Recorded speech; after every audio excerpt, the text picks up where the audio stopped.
शरद पवार आज सोलापूर जिल्ह्यातील बार्शी शहरात आले होते। विधानसभा निवडणुकीच्या पार्श्वभूमीवर शरद पवार हा दौरा करत आहेत। यावेळी स्थानिकांशी शरद पवार यांनी संवाद साधला, तेव्हा त्यांनी काही जुन्या आठवणींना उजाळा दिलाय। काय म्हणाले ते सविस्तर बातमी पाहूयात। त्याआधी तुम्ही HPN मराठी न्यूज चॅनल पहिल्यांदाच पाहत असाल आणि अजूनही चॅनलला सबस्क्राइब केलं नसेल तर नक्की सबस्क्राइब करा, जेणेकरून आमचे विधानसभेचे अपडेट्स लवकरात लवकर तुमच्यापर्यंत पोहोचतील। तर शरद पवारांच्या मनात नेमकं काय आहे याचा अंदाज भल्याभल्यांना येत नाही। शरद पवारांच्या जवळचा नेमका कोण हे कुणीही ठामपणे सांगू शकत नाही। पण आज सोलापुरात बोलताना शरद पवारांनी त्यांच्या मनातील गोष्ट सांगितली आहे। विधानसभा निवडणुकीच्या पार्श्वभूमीवर सुरू असलेल्या दौऱ्यात त्यांनी एक महत्त्वाचं विधान केलंय।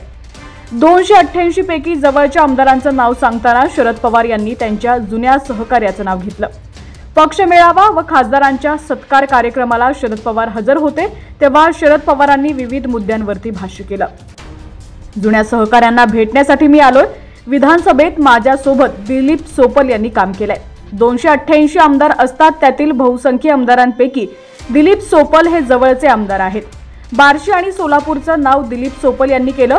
बार्शी तालुका हा ज्वारी, सोयाबीन त्याचबरोबर टेक्सटाईल मिलसाठी प्रसिद्ध होता। बार्शीची उणीव दिलीप सोपल यांनी भरून काढली। मंत्री म्हणून त्यांनी अतिशय चांगली कामं केलेली आहेत। सरकारनं जे काम दिलं ते चांगलं करण्याचं काम त्यांनी केलंय। देशात आणि राज्यात वेगळं वातावरण आहे, मात्र राज्याच्या हितासाठी राष्ट्रवादी, शिवसेना आणि काँग्रेस झटत आहेत। आघाडीच्या सरकारच्या मदतीनं महाराष्ट्राचा विकास करण्याचा आमचा प्रयत्न राहणार आहे। महाविकास आघाडीकडून उमेदवार जाहीर होतील, त्यांना सगळ्यांनी सहकार्य करायचं आहे। बार्शीकर आणि सोलापूर जिल्हा हा महाविकास आघाडीसोबत राहील याची पूर्ण खात्री देखील मला आहे, असं देखील शरद पवार म्हणाले।